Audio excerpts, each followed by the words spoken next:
Welcome back, Truth Seeker. Over 20 years ago, the sitting president, George W. Bush, said, "The Constitution's just a piece of paper." And he said this in response to criticisms about the Patriot Act undermining the Constitution and Bill of Rights. Again, at the time, the idea was, listen, we got to give up some rights and liberties so we can be kept safe from these terrorist boogeymen. And right now, a lot of the same stuff's going on in the country in the name of rounding up illegal immigrants, many of which came here decades ago after NAFTA, when laws passed by man destroyed farmers south of the U.S. border. And it was known that those laws that they were passing that were for the benefit of the mega corporations were going to destroy people's lives. And people like Byron Dorgan said it's going to create a lot of illegal immigration into the United States because it's going to be where the only employment opportunities are. South of the border, these people depend on agriculture and making a living from it. And if we pass this bill, they're going to be out of a job. Again, it set prices for corn and other food items at prices so low that nobody could ever survive off laboring to produce them. So the laws made in the U.S., they knew that it was going to destroy these people, and it was understood by these same people that they would come to the U.S. Okay, a lot of you need to get that through your heads. But now I want you to see the game that's being played. Remember, 2 towers became 0 before they became 1, like 201, like the Jesuit motto, both into one. Of course, Trump, the sitting president, like Biden, the last sitting president, they're Jesuit educated. The majority of the Supreme Court's Jesuit educated.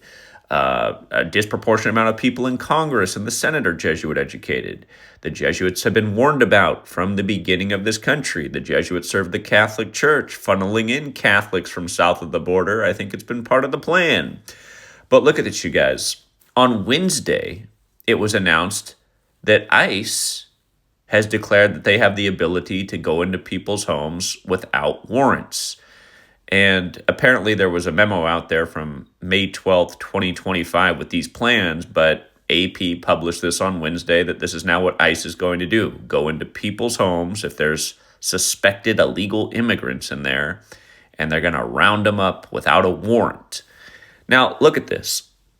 From the nation's birthday to AP posting this on Wednesday was 201 days later. And again, event 201 was, again, the Cooties 19 simulation. You know what Cooties 19 was, right? The thing that locked down the world in 2020. And, next thing you knew, there were all these rules. Wear a mask, get a shot, all this. Again, the simulation went on the day of the Military World Games of Wuhan, China. Yeah, what a coincidence. The same Wuhan, or I should say the same military games that trace back to Italy, where they began in 95. But yeah, isn't it funny that warrantless raids equals 201, and this is announced 201 days after the nation's birthday? And of course, warrantless raids undermines the Fourth Amendment. It's interesting how in Gematria, Fourth Amendment, which again has been undermined in many ways with the Patriot Act as well, which is why George W. Bush again had his remarks over 20 years ago. The Constitution's just a piece of paper. But it is interesting how Fourth Amendment does have the 177 and 69 like the Jesuit order, which also has the 201. The justification for how ICE can go into people's home without a warrant and circumvent the Fourth Amendment goes back to an older law that has to do with the border. So they're extending the border search exception, which was created on July 31st, 1789. Remember, that's the year that Georgetown, the nation's first Jesuit university, was established, the year that George Washington was recognized as the first president. But July 31st is also a special day to the Jesuits. So again, ICE is using this border exception rule as the justification to go into people's homes that are not on the border, that are anywhere in the country. But isn't it funny that these Jesuit fingerprints are all over it? And again, this law, the border exception rule, was literally created on a very special day to the Jesuits, the feast date for Ignatius of Loyola, the founder of the Jesuits. Remember, Ignatius of Loyola equals 201, like the Jesuit order. And isn't it funny? It goes back to that year as well, just the year that Georgetown was established. Again, the patterns are just a little bit too perfect, and the dates connect too perfectly throughout history as well. The same repetitious patterns. So again, when people say that small hats are undermining your country, you should look into the elephant in the room. That'd be the Jesuits, the ones who moved the capital to Washington, D.C., the one who moved Inauguration Day to the 201st day of the nation's age, etc., etc.